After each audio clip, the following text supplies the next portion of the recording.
Shalom semua, terima kasih sudah menunggu. Ada ribuan orang, bahkan keluarga yang sekarang sudah menantikan saat teduh. Siap-siap hari ini, Tuhan akan menggirangkan Anda dan saya. Dia girangkanku, kita masuk hadiratnya. Karena memang Tuhan itu sumber sukacita, Dia sumber pengharapan. Please jangan putus asa, bawa setiap beban ke hadirat Tuhan. Tuhan akan datang. He's here for you. Mari kita datang menyembah. Haleluya.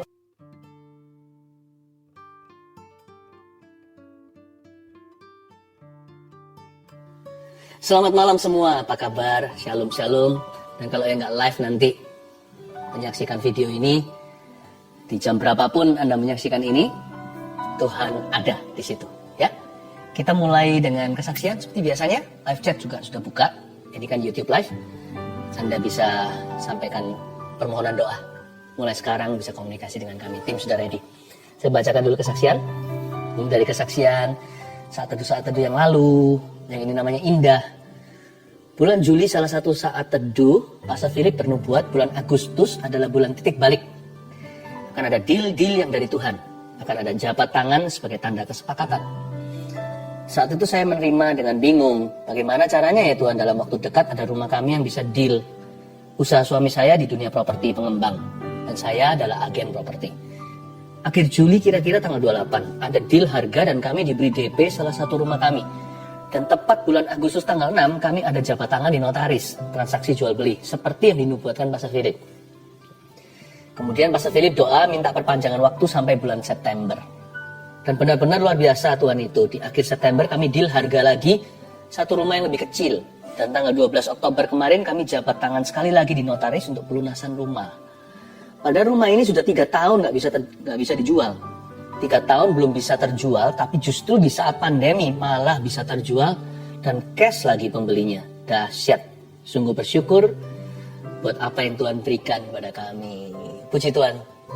Saya senang sekali mendengarkan orang yang bersyukur ya. Tuhan itu baik. Yang ini kesaksian dari tim live chat, tim doanya. Jadi yang melayani nggak dilupakan ternyata. Give, it will come back to you. Ini agak panjang, kesaksian luar biasa. Kira-kira hampir 1 bulan saya sering gatal-gatal di seluruh badan, rasanya nggak enak. Seperti panas, perih, sampai mau garuk-garuk saja. Puncaknya hari Senin, 12 Oktober tiba-tiba dilekukan tangan seperti pecah-pecah kering. Lalu mulai mengelupas perih, warna merah dan keluar darah dikit-dikit. Lalu di pergelangan tangan kiri dan semua lengan saya seperti ada kulit mengkerut dan berubah warna jadi coklat seperti kulit kering. Lalu tanggal 14 Oktober saya tugas live chat. Jadi nggak dengerin Ko Philip saat teduh. Tapi saat itu suami saya mengikuti saat teduh bersama Ko Philip. Malam harinya saya sudah tidur. Sama suami saya saat teduhnya diputar ulang lagi. Saat di akhir Ko Philip bilang, ada seseorang perempuan yang Anda punya alergi tertentu. Itu ditimbulkan oleh lemak dalam tubuh Anda. Karena badan Anda gemuk, lifestyle Anda tidak sehat. Lemak itu membuat badan Anda gatal sampai dilekukan-lekukan tangan merah-merah seperti darah keluar. Dan Ko Philip bilang kalau Anda dijamah Roh Kudus saat ini dan Anda disembuhkan, dalam sebulan berat badan Anda akan turun sampai 5 kilo. Lalu malam itu Sandy Imani namanya nih, dan doakan bahwa itu saya dan saya pasti disembuhkan. Waktu pagi hari bangun tidur sama Sandy, saya diputarin saat teduhnya Ko Philip, dan waktu Ko Philip bernubuat buat orang yang sakit gatal-gatal, kita langsung toleh-tolehan. Sandy cuma bilang, kamu gak doa sama Tuhan masalah gatalmu itu, tapi Tuhan tahu detail sekali segala yang kamu perlukan. Saya memang gak doa sama Tuhan masalah gatal yang saya alami, karena saya kira kulitnya kering saja karena jarang sekali punya waktu perawatan tubuh seperti dulu. #efek sibuk kerja. Terus juga jarang makan sayur. Saya baru sadar ternyata hal sekecil itu pun bahkan tidak saya pikirkan bisa jadi masalah kalau Tuhan tidak campur tangan. Tapi puji Tuhan, Yesus tahu apa yang saya butuhkan. Puji Tuhan sekarang sudah nggak gatal lagi. Tangan yang bagian lekukan sudah kering, tidak merah-merah sampai seperti darah keluar. Lalu di lengan juga merah-merahnya sudah kering. Di pergelangan tangan juga perlahan kulit mengkerutnya memudar. Yang pasti sudah nggak perih lagi. Lalu yang lebih wow, berat badan saya setiap hari sedikit-sedikit turun. Belum drastis, tapi sekarang sudah 70 sampai 71 kiloan. dari yang sebelumnya 76,4 kilo. Melalui kejadian ini saya belajar bahwa ketika kita belajar hidup sungguh dengan Tuhan, kita nggak usah khawatir tentang apapun, karena Tuhan sendiri yang turun tangan, yang cover kita hingga detil-detil hidup kita. Apa yang kita pikirkan, apa yang kita butuhkan, apa yang kita perlukan, bahkan sampai apa yang tidak kita pikirkan, yang tidak dilihat mata, tapi kita perlukan, Dia yang menyediakannya bagi kita. Vina dan Joel. Haleluya. Haleluya, saya terharu. Tuhan itu kerjanya dahsyat, nyata sekali. Hari ini giliranmu.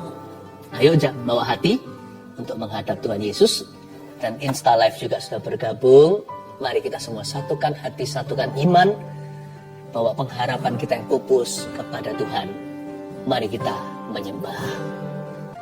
Apa yang paling nikmat saat kita bersaat teduh? Yaitu kalau kita berdoa dan membaca firman bersama-sama dengan keluarga. Saya berharap Anda satu keluarga juga sama-sama sudah siap menerima firman Tuhan hari ini. Saya bacakan dulu kesaksian untuk menguatkan Anda sekalian, sehingga berkat Tuhan akan mengalir dengan limpah, bahkan di dalam rumah tangga setiap keluarga saat teduh tercinta. Saya bacakan ya. Herlianti memberi kesaksian begini. Sejak saat saya mulai ikut saat teduh bersama, saya merasakan mujizat Tuhan. Ketika pastor doakan orang yang asma dan infeksi saluran kantung kemih, saya imani. Dan tanpa sadar saya sering kambuh infeksi saluran kantung kemih. Ternyata setelah didoakan pastor, tidak pernah kambuh lagi. Saya percaya Tuhan Yesus sudah sembuhkan saya. Anak saya dulu, kalau dia batuk dan tidak cepat diberi obat, biasanya bisa sampai sesak nafas. Dokter pernah bilang itu asma. Namun sekarang asma itu sudah tidak kambuh lagi. Walaupun anak saya kena batuk, puji Tuhan Yesus, Ia sudah sembuhkan kami. Terima kasih Tuhan. Terima kasih Pastor Philip. Tuhan Yesus memberkati pelayanannya. Haleluya. Asma, batuk, sakit apapun, yang ringan maupun berat, dalam Kristus selalu ada harapan ya. Ibu Linda, saya didiagnosa positif COVID-19 di awal Juni 2021. Awalnya, saya tidak merasa gejala apa-apa. Ketika saya konsultasi dengan dokter penyakit dalam, tidak ditemukan tanda-tanda penyakit COVID-19 itu. Dan saturasi saya pun baik-baik saja. Namun rasa takut dan sakit serupa mah itu selalu muncul saat subuh. Sakit sekali rasanya, sampai-sampai saya kesulitan untuk bernafas. Suami saya yang berbeda kepercayaan mulai mendoakan saya dan meminta saya mempercayai keyakinannya. Namun saya menolaknya dan tetap teguh percaya bahwa Tuhan Yesuslah satu-satunya juru selamat. Suatu hari ketika saya menyaksikan saat teduh bersama, Pastor Philip Mantova bernubuat tentang seorang ibu yang minum obat penenang dan obat mah, ibu itu akan sembuh total. Saya dikuatkan dan beriman bahwa hal itu adalah nubuatan untuk saya. Semenjak hari itu, rasa sakit dan kekhawatiran berlebihan itu perlahan-lahan hilang. Dan saya sudah jarang minum obat lagi. Jiwa saya makin dikuatkan, terutama melalui persekutuan dalam CG. CG di sini cell group ya. Banyak orang memiliki masalah jauh lebih pelik dari saya, tapi kami semua dapat tetap saling menguatkan. Saya percaya hanya Tuhanlah andalan saya. Haleluya. Bukan hanya disembuhkan, tapi juga memperoleh komunitas rohani yang saling menunjang. Puji Tuhan ya, saya berdoa juga keluarga saat teduh tidak ada satupun yang yatim piatu rohani. Semua akan menemukannya. Saya percaya Tuhan memberi kita rumah, bukan hanya di sorga, tapi juga di bumi ini. Yaitu saudara seiman yang peduli. Elita Siregar. Shalom, saya seorang ibu rumah tangga yang selama 10 tahun dipercayakan Tuhan merawat seorang anak cerebral palsy. Selama 10 tahun itu pula saya terus melanjutkan kuliah. Bukan untuk berkarier, melainkan untuk meneliti anak saya. Pada 7 Juli 2021, anak saya meninggal. Saya hampir depresi. Saya merasa semua yang saya lakukan dan harapkan sia-sia dan ingin mati menyusul anak saya. Dalam kedukaan yang dalam tanpa sengaja tayangan ulang siaran saat teduh bersama tentang bebas dari depresi muncul di YouTube. Saya skip, tapi muncul lagi dan lagi. Tanpa minat saya klik dan menonton tayangan itu. Di luar dugaan, firman yang disampaikan saat itu mengubah sikap hati saya. Saya kembali bangkit karena Tuhan belum selesai dengan saya. Kemudian saya ikut ujian CPNS pada tanggal 25 Desember 2021. dan dinyatakan lulus sebagai dosen di salah satu universitas negeri di Depok, Jawa Barat. Saat ini saya yang dahulu hanya seorang ibu rumah tangga telah mulai mengajar di tempat yang baru, dan hingga saat ini saya adalah jemaat saat teduh bersama Pastor Philip. Haleluya. Puji Tuhan ya, saya hatinya berbunga-bunga kalau mendengarkan kesaksian seperti ini. Ingin segera mencium kaki Yesus dan berkata terima kasih, semua adalah karena perbuatanmu. Kalau orang lain ditolong, keluarga kita juga. Mari kita masuk ke hadirat Allah. Come on guys, let's worship Jesus together. Thank you Jesus. Setiap kali masuk hadirat Tuhan ya, perasaan itu 1001. Campur baur. Merasa senang, tapi merasa gak layak juga. Nah, gak apa-apa, itulah 1001 rasa kasih Allah pada kita. Yang pasti malam ini, Tuhan akan membuat banyak hati kembali berbahagia. Anda yang kehilangan tujuan akan menemukan kembali. Siapkan hati untuk menerima renungan. Jangan lupa Alkitab, buku kesayangan, satu-satunya buku yang mengubah kehidupan kita di tangan kita. Dan sebelumnya saya mau mengingatkan Anda, mengumumkan. Besok, tepatnya hari Kamis, sekarang ini tag-nya hari Rabu. Besok akan diadakan Bible Study for Kids and Parents. Ada satu pemahaman Alkitab yang saya akan bawakan untuk anak-anak kecil SD hingga SMP awal, dan juga bersama dengan orang tuanya sama-sama nonton ini. Catat ya, jangan lupa, ini penting sekali. Yaitu besok hari Kamis, 2 sesi pukul 10 dan pukul 1 waktu Indonesia bagian Barat. Jadi Wita waktu Indonesia Timur tentu sesuaikan sendiri. Dan tidak ada di YouTube saya, tetapi Anda pergi ke YouTube Gereja Mawar Sharon, yaitu gms.church, yang biasanya saya umumkan untuk live streaming hari Minggu. Saya akan berkhotbah dengan judul tema 2 sesi itu, Anak Rohani Paulus. Saya kupas dari 2 Timotius 1 dan 2, setiap sesi satu pasal. Saya jelaskan pada anak-anak kecil hubungan Paulus sama Timotius itu seperti apa, supaya jangan sampai anak-anak kita di rumah hanyalah jadi anak-anak kandung kita. Harus bertambah. Mereka harus mengerti bagaimana menjadi anak-anak rohani. Itu akan mengubah hubungan dalam family. Percayalah, akan terjadi terobosan. Kalau suami istri hanya kekasih, itu orang dunia juga bisa. Tapi kalau suami istri bukan seperti anaknya Safira, tapi menjadi rekan sekerja Allah, menjadi partner doa, keluarganya akan bertubi-tubi diberkati, akan berlapis-lapis baja sorga. Itu beda. Masa depannya itu nggak usah ngotot gitu. Tuhan yang berkepentingan. Ya. Dan juga anak-anak kita, hubungannya anak-anak rohani. Anak-anak saya punya 3 anak kandung dengan istri saya, 3 anak kami. Tapi mereka juga adalah anak rohani kami. Indah kan? Saya juga papanya, saya juga pastornya, saya juga pemimpin rohaninya. Nah itu luar biasa, itu membuat hubungan kami kaya. Saya mau bagikan semua itu, dan pada waktu kemarin, waktu saya take itu waktu kami mempersiapkan ini, waktu saya berkhotbah tentang setiap kali di depan anak-anak ya, atau berada di stage atau di panggung, saya itu dilawat Roh Kudus. Saya sendiri menangis terseduh-seduh. Jadi saya tahu Tuhan itu betul cinta anak. Anak itu empunya kerajaan surga. You don't want to miss this. Saya tidak akan merengek-rengek dan memohon-mohon, karena Anda yang perlu, bukan saya. Catat itu baik-baik, Bible Study for Kids and Parents.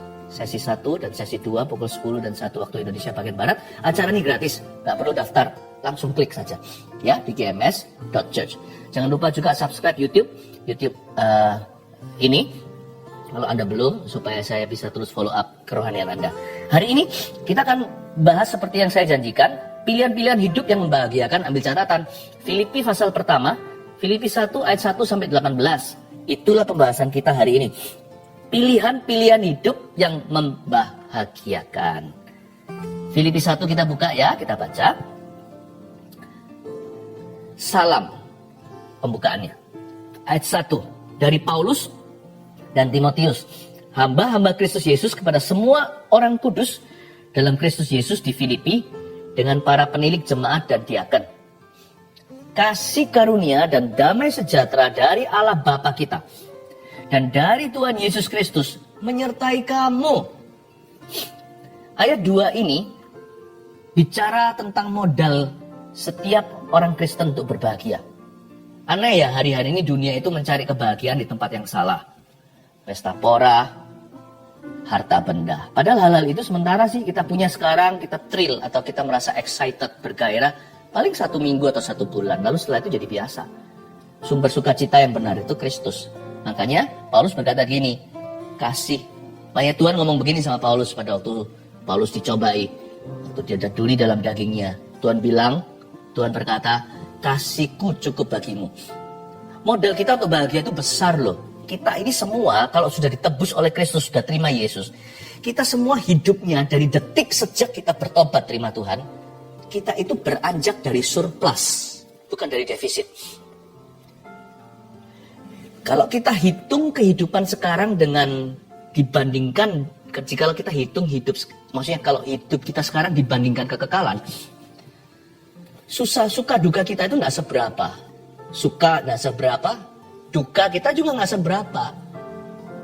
Nama kita tertulis di kitab kehidupan. It couldn't be better than that. Tidak bisa lebih baik dari itu. Nggak percaya? Coba andaikan orang-orang yang meringkuk di neraka hari ini bisa keluar sebentar saja, mereka pasti ban kamsyah bahasa Hokkiannya. Mereka akan beribu-ribu, puluhan ribu, jutaan, miliar kali berterima kasih. Tahukah Anda diselamatkan itu anugerah terbesar? Modalmu itu besar untuk happy. Jadi kalau kita kehilangan money, saya nggak berkata ya sudahlah, tetap harus diusahakan dengan cara legal.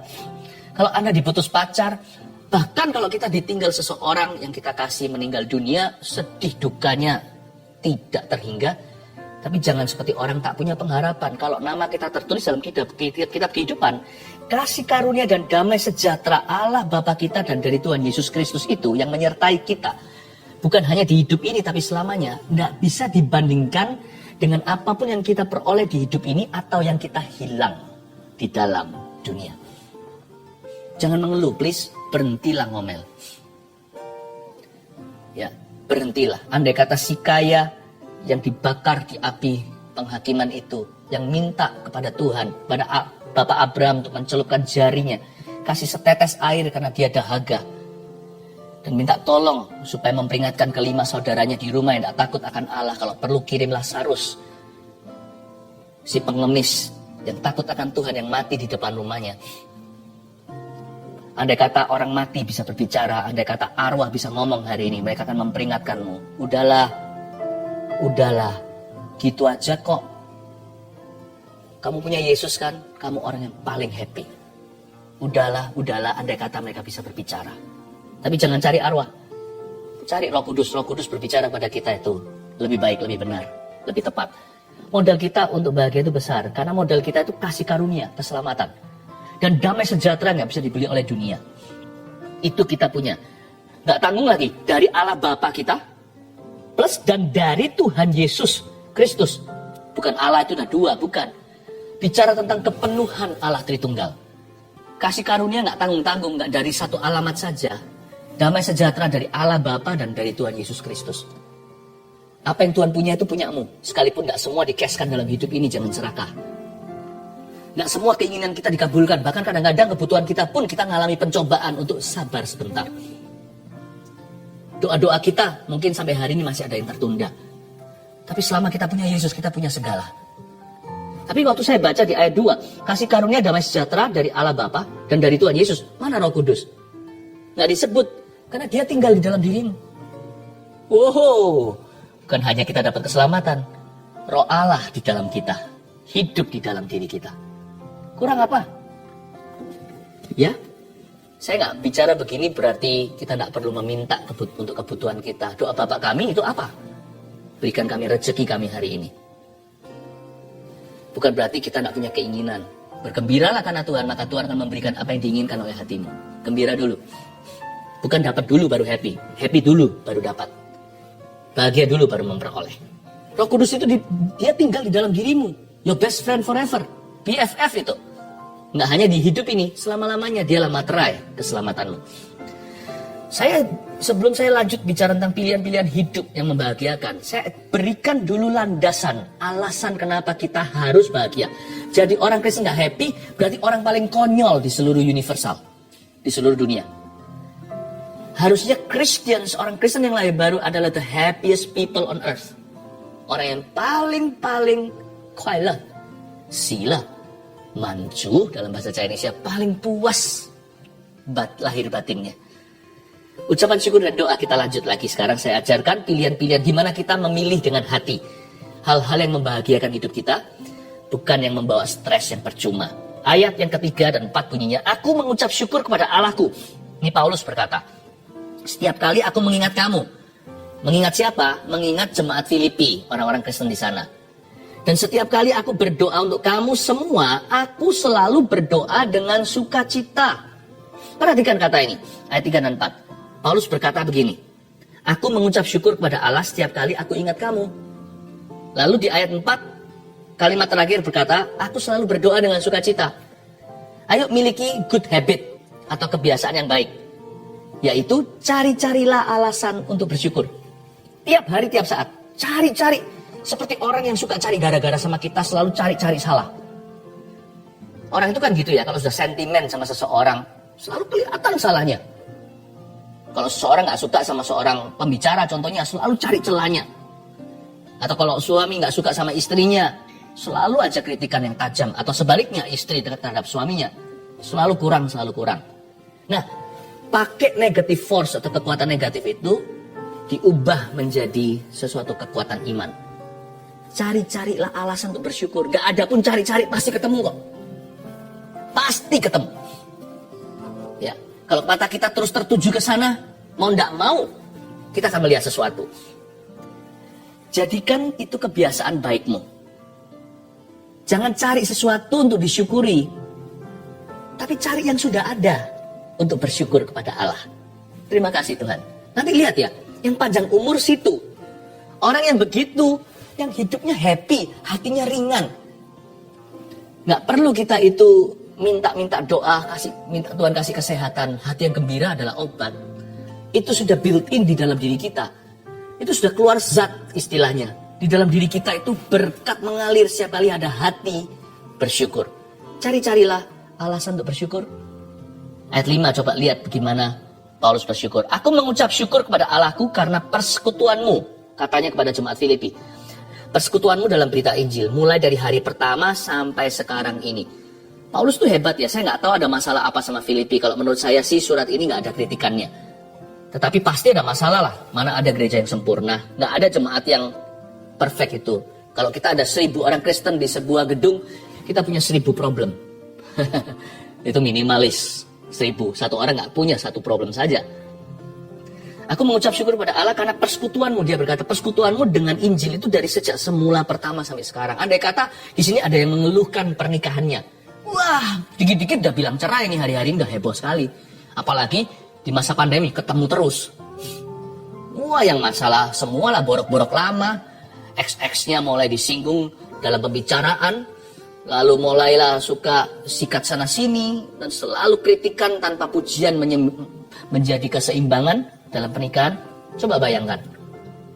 Ada orang-orang yang begitu hari ini. Saya kasih saran belajar dari Paulus. Dia berkata, aku mengucap syukur sama Allah. Kalau nggak ada sesuatu yang bisa kusyukuri sekarang, aku menggali sumur dulu. Dahulu kala sejak pertama kali, aku ingat pada saat engkau berkata, I do, atau saya bersedia di altar. Kalau pernikahan Anda sudah menjadi begitu terpuruk, ingatlah hari Anda dinikahkan di gereja. Hari H, hari perdana Anda disebut pria dan istrinya, masih bisa disyukuri kan? Itu kan tanpa cacat celah. Paling dekornya kurang lah, apalah, tetapi hadirat Allah, ingat itu. Firman yang dibagikan, ciuman pertama. Kalau Anda tidak bisa syukuri pernikahan, jangan ke arah cerai. Atau ke arah bumi hangus. Kembali ke dasar. Kepada gunung batu dari mana Anda dipahat. Dan berkata, aku ingat. Masa itu, aku berkata, I do to you. Sayangku, hari ini kita bertengkar. Sudahlah. Kita selesaikan pelan-pelan nanti kalau kepala udah dingin. Kita gandeng tangan.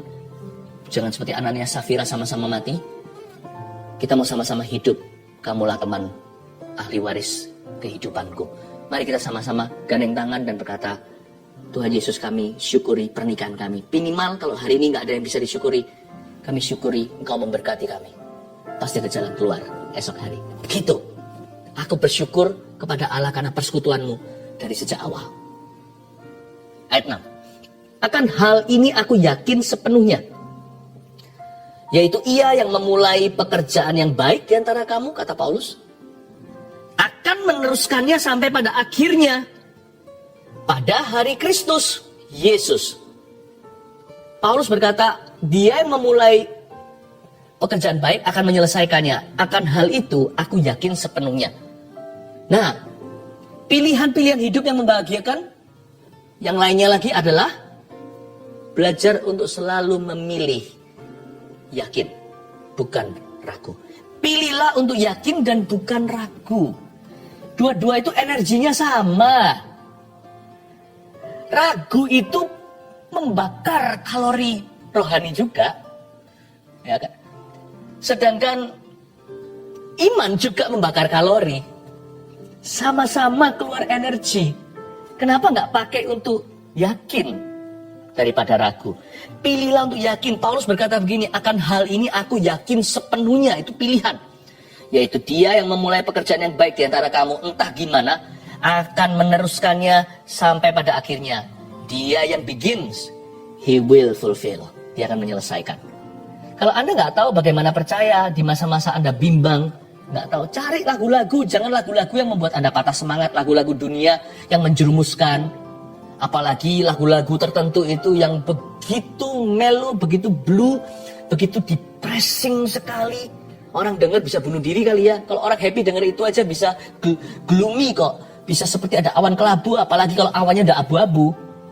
Dengar lagu gitu, kuasa gelap masuk tanpa rintangan ke dalam dirimu. Cari lagu-lagu banyak, puji-pujian yang membangkitkan iman. Pilihlah untuk yakin, bukan ragu. Dan kalau Anda tidak bisa percaya, Anda tidak rasa, Anda tidak merasa sedang percaya, Anda ngomong begini aja, Tuhan, aku memilih untuk percaya dalam nama Yesus. Pilihanmu akan dihargai oleh Allah, pilihanmu akan didengar oleh setan. Pilihanmu juga akan terdengar oleh kuping dan telinga sendiri, sehingga otot sendi sumsummu akan meresponi firman Allah. Jangan lupa di dalam diri kita itu hampir semua itu water, air. Dan pada mulanya menggenanglah air di permukaan bumi, bumi belum berbentuk. Terdengarlah firman, ada suara, jadilah terang, terang jadi. Apapun yang disuarakan terjadi. Be careful what you say to yourself. In your presence. Apapun yang Anda katakan pada dirimu sendiri, di hadiranmu, sekalipun kau katakan pada orang lain, atau katakan pada tembok, be careful, hati-hati. Pilihlah untuk percaya. Kalau nggak bisa percaya rasanya, katakan begini dengan sengaja. Tuhan, aku memilih untuk percaya in Jesus name. Udah, perasaannya akan follow up nanti. Akan menyusul. Kalau feelingnya nggak ada, nggak apa-apa. Feeling is not the greatest, trust me. Faith is. Iman yang terbesar, bukan perasaan. Ya, ayat 7. Memang sudahlah sepatutnya aku berpikir demikian akan kamu semua, sebab kamu ada di dalam hatiku, ya. Oleh karena kamu semua turut mendapat bagian dalam kasih karunia yang diberikan kepadaku, baik pada waktu aku dipenjarakan maupun pada waktu aku membela dan meneguhkan berita Injil. Saya suka sekali Paulus itu positif itu orangnya. Jangan lupa ya, Filipi ini surat Paulus dari penjara loh ya. Ini dia bukan tulis dari hotel bintang 5. Sebab Allah adalah saksiku betapa aku dengan kasih mesra Kristus Yesus merindukan kamu sekalian. Dan inilah doaku, ayat 9. Semoga kasihmu makin melimpah. Saya juga doa yang sama untuk Anda. Dalam pengetahuan yang benar, itu juga goal saat teduh, renungan seperti ini. Dan dalam segala macam pengertian, supaya diketerangi, ada pengajaran, Anda bisa mengerti ayat yang selama ini kita baca lalu lalang, ternyata menjadi terang. Ayat 10, sehingga ini tujuan akhirnya bukan pengetahuan, tujuan akhirnya adalah keputusan. Pilihan hidup itu dimulai dari hati, tapi kemudian menjadi pilihan-pilihan nyata yang menguntungkan Anda sendiri. Sehingga kamu dapat memilih apa yang baik. Nah itu dia ayat 10. Supaya kamu suci dan tak bercacat menjelang hari Kristus. Penuh dengan buah kebenaran, itu sukses yang dari Tuhan. Yang dikerjakan oleh Yesus Kristus. Untuk memuliakan dan memuji Allah supaya hidupmu itu penuh tujuan ilahi. Kenapa engkau diciptakan dan kenapa engkau ditebus, bahkan dipulihkan dan disembuhkan. Tuhan mau semua pengetahuan Anda itu dimulai dari hati yang bisa memilih perkara-perkara yang memuliakan Allah. Pilihan-pilihan yang membahagiakan, bukan yang menjatuhkan. Itu akan berujung menjadi pilihan hidup yang menguntungkan you sendiri, Anda sendiri, you and me. Pilihan-pilihan seperti apa ya? Pilihan pasangan hidup contohnya. Hati kalau nggak beres, pilihan luarnya juga salah kaprah. Banyak orang itu bukan cari pasangan hidup, mereka cari pelampiasan. Ada juga orang-orang kalau soal PH ya, dia sendiri nggak memilih jadi seorang pria yang bertanggung jawab kok. Bagaimana dia bisa pilih pasangan? How? Apa yang Anda bangun? Anda tidak bangun diri sendiri, Anda mau bangun apa dengan orang lain? Kalau satu orang satu masalah, dua dikuadratkan lebih masalah lagi. Itulah sebabnya barang siapa diajari Kristus untuk memilih dengan hati, memilih apa yang benar dan baik di mata Allah, itu akan berujung dan akan imbasnya ke pilihan hidup juga. Pilihan apalagi pilihan jurusan bagi anak-anak muda mahasiswa. Pilihan pekerjaan. Memang sekarang pekerjaan sih nggak ada pilihan ya. Tapi kita bisa memilih menjadi orang seperti apa dalam pekerjaan kita. Choose today. Saya selalu punya satu prinsip. Ya saya nggak sempurna. Berkali-kali saya juga kurang tepat. Pasti ada kekurangan setiap kita dan kelemahan. Tapi saya pada prinsipnya, saya ingin memilih apa yang berkenan kepada Allah, apa yang memuliakan Dia, dan apa yang Tuhan perintahkan dalam kehidupan saya. Sebab saya tahu Tuhan itu adalah sumber kehidupanku. Jadi Tuhan yang paling tahu apa yang terbaik untukku. Kesaksian Paulus dalam penjara ayat 12, kita sampai ayat 18. Aku mengendaki saudara-saudara supaya kamu tahu bahwa apa yang terjadi atasku ini justru telah menyebabkan kemajuan Injil. Jangan lupa, Paulus dari penjara menulis surat ini. Bahwa dia berkata, aku kepingin supaya kamu tahu, kalau apa yang terjadi atas saya ini justru telah menyebabkan kemajuan. Sehingga telah jelas bagi seluruh istana dan semua orang lain bahwa aku dipenjarakan karena Kristus. Ya, jadi tambah nyata, tambah viral. Semua orang tahu aku di sini karena Tuhan, bukan karena skandal moral. Dan kebanyakan saudara dalam Tuhan telah beroleh kepercayaan karena pemenjaraanku, untuk bertambah berani berkata-kata tentang firman Allah dan dengan tidak takut. Jadi orang lain semakin terinspirasi. Paulus saja loh bisa sukacita, apalagi kita. Dia berani beritakan firman Tuhan di balik jeruji, apalagi kami yang bebas merdeka. Bisa nangkep nggak ya suara Petrus? Di balik suaranya itu ada satu karakter yang luar biasa indah. Ayo dicontoh dia, coba saya intisarikan Paulus seperti apa. Orang ini selalu lihat positifnya dan hitung berkatnya. Dari penjara dia lakukan ini. Bahkan berkat terselubung di balik bencana sekalipun. Karena bagi dia masuk penjara itu bencana. Berapa tahun hidupnya melayang begitu aja. Dia pun gak salah. Orang salah aja bencana kok. Kalau di penjara apalagi Paulus nih. Tapi dia bisa ngomong begini. Tunggu saudara-saudara. Dia malah kuatkan. Apa yang terjadi atasku ini justru menyebabkan kemajuan. Orang ini selalu lihat positifnya dan selalu hitung berkatnya. Count your blessing, name them one by one.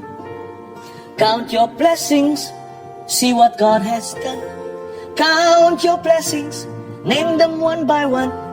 Count your many blessings, see what God has done. Hitung berkatmu, hitung satu persatu. Hitung berkatmu, ingatlah semua yang Tuhan sudah lakukan. Ini Paulus.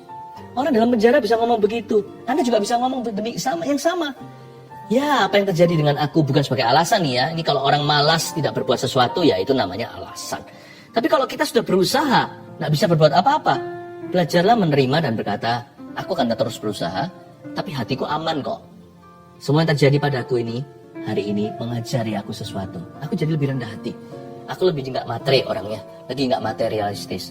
Aku lebih jadi orang yang memperhatikan orang lain, lebih peka atau lebih mencintai, bisa bersyukur untuk perkara sederhana. Aku jadi family man mau nggak mau sekarang. Coba cari seperti yang saya katakan tadi, cari alasan bersyukur. Sekarang cari berkatnya di mana? Lihat positifnya. Amin. Terakhir ayat 15 sampai 18. Ini Paulus punya musuh nih. Ada orang yang memberitakan Kristus karena dengki dan perselisihan. Tetapi ada pula yang memberitakannya dengan maksud baik. Paulus punya hater nih. Paulus punya orang-orang yang merugikan dia, yang sengaja serang dia. Orang-orang yang tidak setia kawan. Atau pengkhianatan. Mereka ini memberitakan Kristus karena kasih. Sebab mereka tahu bahwa aku ada di sini untuk membela Injil. Ada yang begitu. Ada yang ikut Paulus, ada yang memberitakan firman karena terinspirasi dengan Paulus, tapi juga ada yang karena persaingan. Tetapi yang lain karena kepentingan sendiri dan dengan maksud yang tidak ikhlas. Sangkanya dengan demikian mereka memperberat bebanku dalam penjara. Jahat ya, ini saudara palsu. Belum lagi Paulus itu menghadapi orang-orang luar yang tidak takut akan Tuhan, tidak kenal Tuhan, tidak mengakui Tuhan, yang menentang jalan Tuhan. Paulus juga menghadapi di dalam rumahnya sendiri, di dalam kemahnya, pengkhianatan demi pengkhianatan. Ini orang berat loh. Ini yang namanya jatuh tertimpa tangga gitu ya. Jatuh tertimpa tangga. Ini yang namanya orang itu sudah dibalik jeruji, jatuh pula besinya. Gimana ini? Saya mau ajarkan poin yang terakhir supaya Anda mengerti. Ini orang berkata seperti ini. Sangkanya mereka ini menyangka dengan demikian memperberat bebanku dalam penjara. Salah. 快不快乐我自己安排 happy not happy I decide for me. Itulah kira-kira gitu.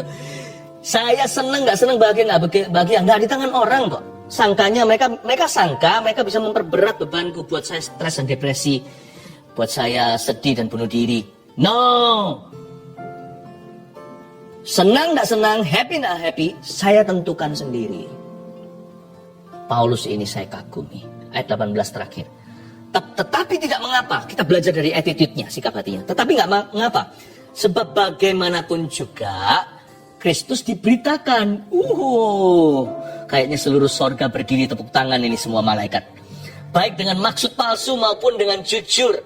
Tentang hal itu aku bersukacita. Dan aku akan tetap bersukacita. Sukacitanya kuadrat. Dia memilih dan double memilih. Mau mati lagi, hidup lagi, akan pilih yang sama itu lagi. Aku akan selamanya be a happy person. Karena pilihan hidupku membahagiakan. Pilihan hatiku sudah tetap. Dia berkata, tetapi tidak mengapa. Itu kuncinya. Tetapi tidak mengapa.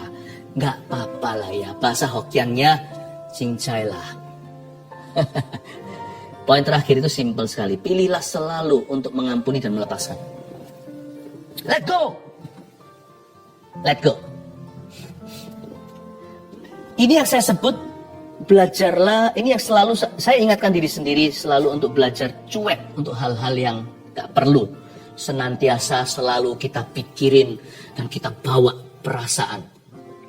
Belajarlah cuek untuk hal-hal yang Tuhan tidak menganggap itu penting, sekalipun bagimu penting sekali karena personal sekali. Personal itu sangat pribadi. Tersinggung contohnya, orang mikir apa dan sebagainya. Ada banyak 1001 hal yang kita anggap penting. Tuhan berkata itu sampah. Tetapi menangislah dengan orang yang menangis, merataplah dengan orang meratap. Serahkan air matamu untuk perkara-perkara Allah. Atau bahkan bahagiamu, sedihmu, perasaan 1001 feeling yang Tuhan ciptakan itu berikan untuk Tuhan. Kembali kepadanya yang menciptakannya. Belajar cuek untuk hal-hal yang Tuhan anggap hal-hal itu tidak kekal. Pilihlah untuk melepaskan, mengampuni, melepaskan. Tapi Pastor Philip, saya bisa ngampuni, nggak bisa melepaskan. Kalau kita ngampuni, nggak bisa lepaskan. Itu orang yang kita ampuni itu untung, karena kita ampuni kan, kita nggak berbuat sesuatu yang jahat. Tapi kita yang rugi, karena itu akan menjadi senjata makan Tuhan, bumerang. Lalu kembali ke feeling kita dan masuk ke jiwa kita, grogotin roh kita dan kita akan mati rohani. Tapi orang yang mengampuni dan melepaskan itu smart untuk dirinya. Karena ketika dia lepaskan, belenggu itu pun runtuh dari hatinya. Dia jadi orang yang paling bebas merdeka, jeruji pun tidak bisa menahannya. Dia berkata, happy ya. Lagu sekolah minggu saya masih ingat. Happy ye, saya senang jadi anak Tuhan. Itu lucu sih, lugu. Tapi betapa betulnya lagu itu. Siang jadi kenangan, malam jadi impian. Cintaku semakin mendalam. Happy or not happy, I decide for me. And Jesus has already bought that at a price. His life. Yesus sudah membelinya dengan harga yang termulia. Yaitu dengan hidup dan nyawanya. Let go, lepaskan di hatimu. Ya sudahlah. Belajar untuk bisa bilang begini. Nggak usah bahasa Hokiannya, bahasa Indonesianya. Coba ngomong sama kiri kanannya kalau Anda di sebelah sana sini, kalau Anda di rumah katakanlah atau di mana. Mungkin di tempat kerja, beberapa mungkin dari rumah sakit ini, dari ICU, beberapa perawat ya kan. God bless you ya, terima kasih untuk tenaga medis. Dan yang berjuang di garda depan. Saya berdoa supaya yang kena COVID sembuh, yang nggak kena juga jangan kena, in Jesus name. Tuhan itu bisa amankan kita. Yang kena jangan dihakimi, bukan berarti Tuhan tidak lindungi. Semua yang terjadi, ajarku mengerti, kau selalu sertaku. Ingat saudara, katakan ini kepada orang kiri kanannya. Ini menjadi senjata ampuh kita. Melepaskan itu ada bahasanya. Melepaskan itu bukan bahasa lidah, itu bangun rohnya. Melepaskan itu bahasanya ini. Catat ini bahasa surgawi. Ya udahlah. Itu dia. Amin. Coba katakan pada kanan kirinya. Itu bahasa surga, ya. Ya udahlah. Ya udahlah. Ya udahlah. Coba ya, tepuk seseorang nanti kapan-kapan kalau ada yang murung dan berkata, "Bro, ya udahlah. Aku ditinggal sama pacarku." Ya udahlah, nanti akan cari yang baru. Tuhan akan berikan nanti ya. Aku jatuh bisnisnya, ya udahlah, bangkit lagi, dibangun pelan-pelan. Tabung lagi, nggak apa-apa kok. Tuhan nggak kemana-mana kok, nggak keburu-buru. Kekekalan ada banyak harta untuk Anda. Kalau nggak bisa semua kembali di sini, ya udahlah saudaraku. Amin. Iya, mari kita pilih itu bahagia. Terima kasih Tuhan. Cepat kirimkan setiap permohonan doa yang ada di tangan tim saya, tim kami, dan juga ada di tangan saya sekarang. Sejauh ini sampai detik ini ada 2.845 dan terus bertambah. Saya akan berdoa saat ini. Anda bisa ulurkan tangan sebagai titik temu iman. Saya akan tumpang tangan ke tablet ini seolah menumpangkan tangan kepada setiap orang yang bergumul dalam doanya. Tuhan Yesus, hamba berdoa. Ulurkan tangan, Bapak Ibu Saudara. Di dalam nama Yesus, angkat setiap kuk itu dengan urapan. Pengurapan yang baru mengalir sekarang dari tangan hambamu ke tablet ini, ke setiap permohonan doa sampai pemilik-pemilik doa itu. Kau aliri dengan kuasa ilahi. Terimalah, receive the anointing of the Holy Spirit. In Jesus name. Dan setiap kuk itu dalam rupa sakit penyakit, aku patahkan sekalipun tidak satu-satu bisa dinubuatkan semua. Tapi setiap penyakit yang punya nama itu tunduk pada nama Yesus. Sekarang juga hanya pergi dari tubuh dan hidup orang itu. Di dalam nama Yesus, semua depresi, setiap roh bunuh diri, di dalam nama Yesus aku kekang, aku ikat, aku perintahkan untuk meninggalkan nyawa yang Tuhan sudah beli dengan darah. Berkati ya Tuhan, berkati umat-Mu di bulan-bulan ini, di Agustus hingga September nanti, bulan ke depan. Tuhan, prolong your grace and mercy, lanjutkan kasih karunia, damai sejahtera, rahmat dari Allah Bapa, Allah Putra, yaitu Tuhan Yesus Kristus itu akan menyertai-Mu, Roh Kudus di dalam diri-Mu. Terima kasih Yesus, turunkan tangan itu. Terima kasih Tuhan. Ada satu orang yang muntaber 18 kali hari ini. Anda lemas sekali mendengarkan saya.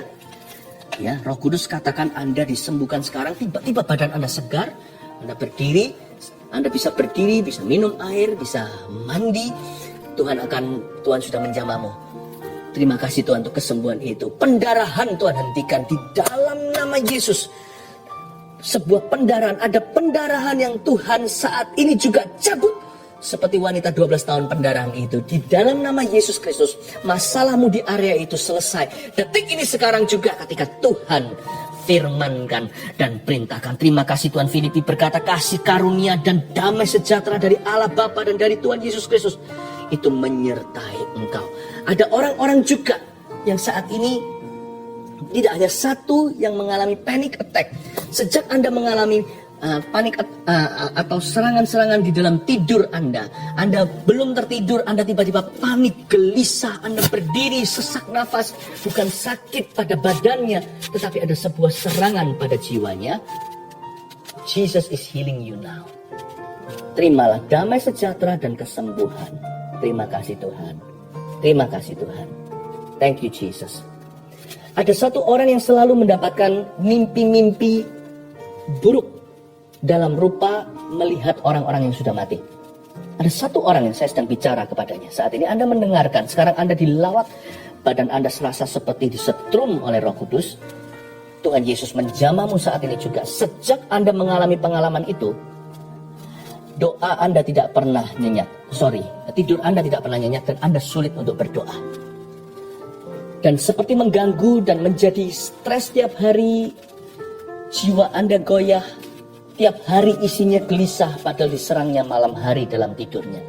Aku perintahkan di dalam nama Yesus, ketahuilah saudaraku bahwa roh-roh orang mati itu adalah bukan orang mati, nggak bisa masuk ke dalam mimpi. Yang Anda lihat itu roh jahat. Mereka menyamar sebagai orang mati. Aku tengking di dalam nama Yesus setiap akarmu dengan okultisme dan kutuk nenek moyang itu aku cabut di dalam nama Yesus. Kuduskan, sucikan rumah dan kamar orang itu ya Bapa dengan darah Yesus. Terima kasih Tuhan. Saya dengar suara Roh Kudus berkata dengan jelas sekali, aku yang akan sekolahkan anak-anakku. Orang-orang yang putus sekolah atau terpaksa tidak bisa lanjutkan karena masalah ekonomi. Dengar baik-baik. God will bless your family. Anda akan sekolah karena Tuhan Yesus yang menyekolahkan Anda. Ada anugerah buat keluargamu. Terima kasih Yesus. Terpujilah namamu. Berkati setiap orang yang saat ini bersama-sama berdoa. Terima kasih Tuhan. Haleluya. Mari kita angkat tangan kita untuk menerima berkat. Lalu kita nyanyikan satu lagu perpisahan. Judulnya Iman. Betul? Imanku. Terima kasih Yesus. Seperti Filipi katakan, berkat, kasih karunia dan damai sejahtera dari Allah Bapa dan dari Tuhan Yesus Kristus, dan penyertaan dari Roh Kudus di dalam diri orang percaya, pengurapan Roh Kudus atas gerejanya menyertaimu dari sekarang sampai Maranatha, Yesus datanglah. Dalam nama Yesus, amin. Welcome di saat teduh yang sudah dinanti-nantikan semua orang. Hari ini kita mau masuk hadirat Tuhan, minta Tuhan menguji hati kita, sehingga hati kita senantiasa dibersihkannya. Sebelumnya saya bacakan kesaksian terlebih dahulu untuk menguatkan iman setiap orang yang bergumul dengan sesuatu. Yang ini dari Jasmine di New York. Shalom Pastor Philip dan tim. Saya tinggal di New York hampir 10 tahun bersama keluarga. Di sini saya pelajar dan mengambil sekolah kedokteran. 2 tahun terakhir ini adalah masa yang sangat sulit untuk saya karena nilai ujian screening untuk masuk sekolah kurang baik. Dari aplikasi sekian banyak, dari apply sekian banyak sekolah, saya tidak dapat interview. Saya merasa lelah dan mau menyerah untuk menjadi dokter. Tapi Tuhan Yesus kita sangat baik dan selalu tepat waktu di dalam bekerja. Di salah satu saat teduh Pastor Philip di awal tahun ini, saya dengar bahwa ada anak yang akan masuk sekolah kedokteran. Pastor Philip bilang untuk coba lagi dan jangan menyerah. Pastor juga bilang, selamat, Anda akan menjadi dokter. Di saat itu hati saya tergerak untuk berdoa dan meminta, serta mengimani bahwa itu juga rencana Tuhan Yesus untuk saya. Singkat cerita, saya sudah diinterview dan diterima di sekolah kedokteran di Amerika 1 bulan yang lalu dengan beasiswa yang cukup besar. Lalu ada lambang smile-nya. Tuhan Yesus sungguh sangat baik, bisa menyampaikan isi hatinya lewat Pastor Philip. Terima kasih Pastor dan tim GMS. Semoga kesaksian ini bisa menguatkan para pelajar yang mau merintis karirnya. Tuhan Yesus selalu punya rencana yang baik dan Dia selalu tepat waktu. Amin. Senang ya? Nah, nanti kalau saya jadi dokter, gak boleh lupa sama Tuhan. Selalu lakukan kehendak Tuhan melalui profesi Anda. Elizabeth. Bulan Desember saya mengaminkan apa yang saya dengar dari Pastor Philip tentang tiroid yang disembuhkan oleh Tuhan Yesus. Waktu itu hasil ekografi tiroid stadium 4. Karena banyak masalah, saya menunda cek ke dokter spesialis. Tapi saya percaya Tuhan sanggup sembuhkan. Tepatnya tanggal 29 Maret saya akhirnya ke dokter spesialis dan saya melakukan tes scintigraphy pada 6 April di rumah sakit. Puji Tuhan, hasilnya menunjukkan tidak ada tiroid. Semuanya normal. Sungguh tidak berkesudahan. Kasih setia Tuhan. Terima kasih Pastor Philip dan tim atas pelayanannya. Lisa Anggraini. Saya ingin bersaksi tentang kebaikan Tuhan. Sekitar awal Maret, saya terserang vertigo yang sangat parah sehingga harus dilarikan ke rumah sakit untuk dirawat sementara. Setelah itu rasa pusing dan sakit di kepala tidak kunjung hilang selama 2 minggu. Saat mendengarkan saat teduh tanggal 13 Maret 2021, Pastor Philip mendoakan agar penyakit vertigo beserta semua gejalanya dipatahkan dan disembuhkan dalam nama Yesus. Saya imani itu untuk saya. Seketika itu juga rasa pusing dan tidak enak di kepala saya hilang seketika. Saya bersyukur tidak pernah kambuh lagi hingga hari ini. Tuhan itu baik. Terima kasih atas pelayanan pastor beserta seluruh tim. Puji Tuhan, banyak orang mengalami mujizat. Mari kita doakan hari ini giliran Anda yang menanti-nantikannya. Tapi sebelumnya, mari bawa hati kita Biar Tuhan selidiki, biar Tuhan murnikan, dan biar Tuhan menjamahnya. Haleluya. Tablet yang tumbang tangan, tapi sebelumnya saya beritahu apa yang saya rasakan. Saya rasakan ada di antara Anda, tidak sedikit sebenarnya, yang bergumul dengan penolakan manusia. Sebagian disakiti teman, pacarnya, atau ex-nya, bahkan suami atau istrinya.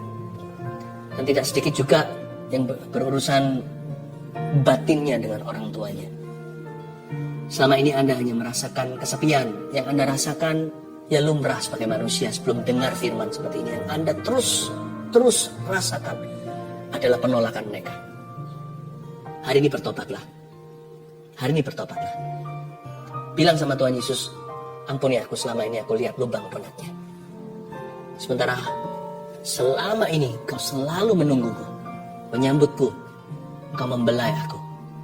Saya bisa rasakan di belakang saya ini seperti semutan. Dan saya tahu hal-hal seperti ini peka. Ini bukan perasaan saja, bisa saja fisik. Tapi bisa saja tubuh saya yang menangkap sinyal-sinyal hadirat Tuhan ada di sini. Seperti ada belayan-belayan. Saya rasakan belayan itu sebenarnya untuk Anda. Saya hanya menjadi kepanjangan lidah. Lalu di antara Anda sekarang, beberapa orang merasa seperti di lehernya sini seperti ada sesuatu yang naik turun. Tiba-tiba semua kebencian, penolakan, kepahitan itu muncul semua ke permukaan. Naik turun.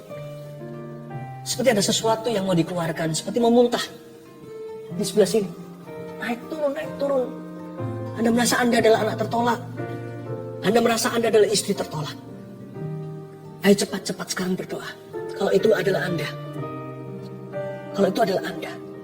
Sekarang ulurkan tangan ke depan aja sambil saya pegang tablet ini dan sekalian mendoakan untuk semua orang. Ulurkan ke depan. Tuhan Yesus. Bilang sama saya, Tuhan Yesus, ampuni aku selama ini lihat lubang donatnya. Mulai hari ini yang kurasakan adalah kasih, bukan penolakan manusia.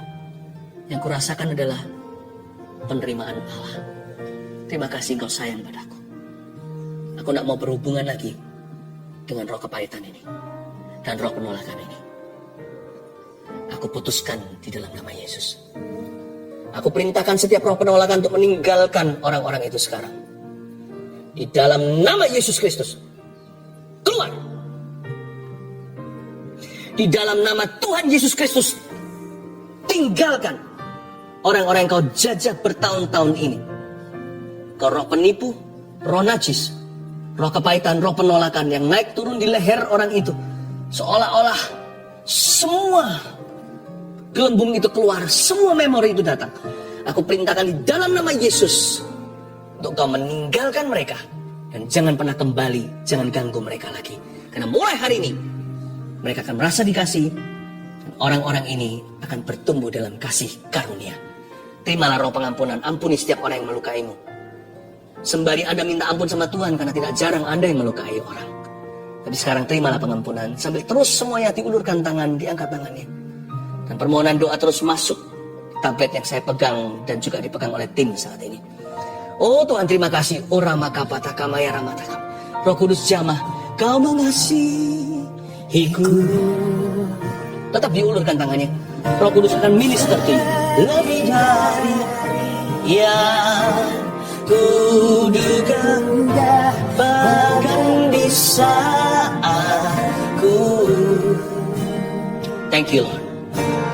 Tiada menyadarinya, Kau sentuh hatiku dengan kasih yang sempurna. Kau menyayangiku lebih dari yang saudara-saudara yang mau berdoa untuk memperoleh keturunan yang selama ini belum diberkati dengan momongan, Anda letakkan, kalau suami istri di sini, kalau Anda sama-sama saat teduh, please gandeng tangan. Mama atau sang istri bisa pegang ke perutnya sebagai simbol aja kekandungannya, atau bisa bergandengan tangan dengan pasangannya. Tuhan Yesus, hamba berdoa, Simpel saja doa, tidak seperti orang Farisi yang bertele-tele. Aku berdoa untuk momongan yang dari Engkau. Yang terbaik dari yang pria maupun yang wanita, dari suami maupun istri. Ya Tuhan Yesus, Kau titipkan ke dalam kandungan itu.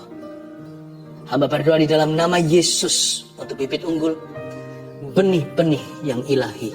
Ya Tuhan, keturunan-keturunan yang diberkati. Ingatlah mereka ketika hari ini suami istri ini berdoa. Ingatlah mereka.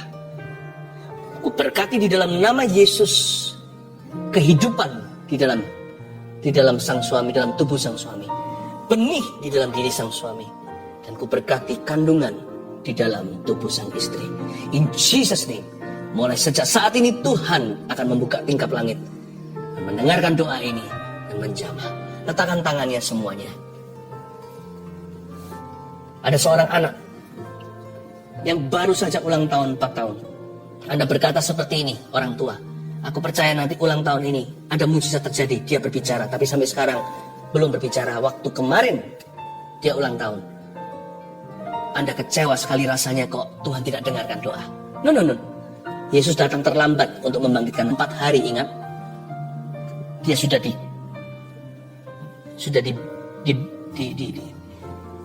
pakai kain kafan, tetapi Tuhan Yesus tidak pernah terlambat. Sejak saat ini saya berdoa di dalam nama Yesus Kristus dan menubuatkan, anak Anda akan berbicara, akan datang waktunya, dia selalu berbicara, sampai-sampai Anda berkata, tolong kasih mama waktu, sebab anak ini akan suka ngoceh, suka cerita, suka ketawa. Terimalah untuk keluarga Anda di dalam nama Tuhan Yesus Kristus. Haleluya. Pohon zaitun itu perlu waktu untuk bertumbuh. Nggak bisa langsung dipetik buahnya. Tapi kalau sudah bertumbuh, dia bisa lama. Pohon ini bisa sampai ratusan atau ribuan tahun. Pohon zaitun ini nggak main-main. Pohon zaitun ini adalah pohon yang bisa memberikan hasil yang sangat-sangat menguntungkan. Nantinya setelah tahunan. Bahkan kadang-kadang bisa 40 tahun baru dia menghasilkan buah-buah yang maksimal. Minyak-minyak yang paling murni. Anak kan juga begitu kan. Waktu masih kecil dia merepotkan. Tapi kalau Anda tekun mendidik dia dalam takut akan Tuhan, dalam hikmat-hikmat dan doa, anak itu nanti bertumbuh besar. Tunggu dia nanti. Ketika dia mulai dewasa 20, 30, 40, semakin matang, semakin murni. Dari dulunya merepotkan, nanti akan membuat hidup Anda ringan. Anak yang bijaksana meringankan hidup ayah ibunya. Anak-anakmu seperti tunas pohon zaitun di sekeliling mejamu. 1, 2, 3. Keluarga yang bahagia itu seperti apa? Yang kepala keluarganya takut mendukakan roh Allah. 2. Yang istrinya penuh kasih dan kaya dalam perbuatan baik. 3. Yang anak-anaknya bertumbuh dalam kebenaran firman. Saya percaya Anda diberkati. Amin. Mari kita sama-sama kembali menghampiri tahta Allah. Haleluya. Saya merasakan dalam roh saya ada sebuah seruan. Saya tahu itu bukan Roh Kudus tapi roh saya. Tapi kalau saya dekat sama Tuhan, saya percaya apa yang diutarakan oleh roh saya pun Tuhan akan dengarkan. Ada kata-kata menjerit begini. Keluarga Saat Teduh kali ini akan berhasil.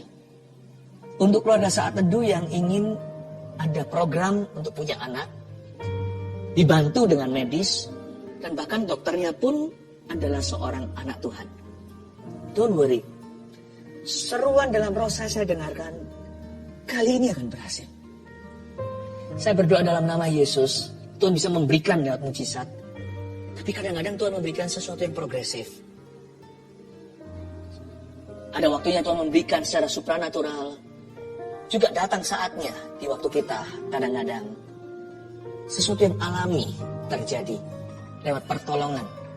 Itu pun pertolongan Tuhan, segala pertolongan itu datang dari Tuhan. Keluarga Saat Teduh yang sedang memprogramkan untuk bayi, kali ini kau akan berhasil dalam nama Yesus.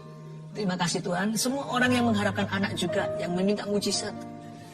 Sekarang juga percaya suami istri yang belum dikaruniai. Tadi waktu saya kasih ilustrasi 9 tahun tadi, ternyata memang ada yang 9 tahun sudah menunggu belum dapat. Dan Anda yang bukan 9 tahun, Anda bisa sama-sama dompleng iman. Gak apa-apa, kita juga ikut. Seperti wanita Sirofenisia, remah-remahnya pun, anjing pun makan dari dari apa yang jatuh dari meja Tuhan. Saya percaya ini juga untuk saya. Siapapun yang berdoa hari ini untuk keturunan yang belum mendapatkannya sekian lama, mari kita berdoa dalam nama Yesus. Bapak, aku imani suara bayi di rumah pasangan ini. Dalam nama Yesus berikan Tuhan tunas-tunas pohon zaitun di sekeliling meja mereka. Mulai hari ini jangan kasih satu saja, beri lebih Bapak. Dalam nama Yesus Kristus, bahkan akan ada yang mengandung twins, padahal tidak ada sama sekali sejarah anak kembar dalam keluarganya. In Jesus name, dalam nama Yesus. Terima kasih Tuhan. Kami mengucap syukur kepadamu semua yang memasukkan permohonan-permohonan doa lewat live chat dan komentar di kolom komen. Saya berdoa semuanya untuk mengulurkan tangan ya. Kita sama-sama mengulurkan tangan. Dengan demikian kita seperti bergandeng tangan. Bapak, aku tumpang tangan dalam nama Yesus. Hamba minta ya Tuhan, mujizat yang dinanti-nantikan untuk mereka. Hari inilah hari yang dijadikan Tuhan. Mari kita bersuka cita di dalamnya Tuhan. Bapak yang baik, aku percaya keluarga saat itu masing-masing memperoleh satu rahmat dari Engkau. Hari ini ketika kami saat itu bersama, kasih satu rahmat, kasih satu berkat dalam nama Yesus. Haleluya, haleluya, amin.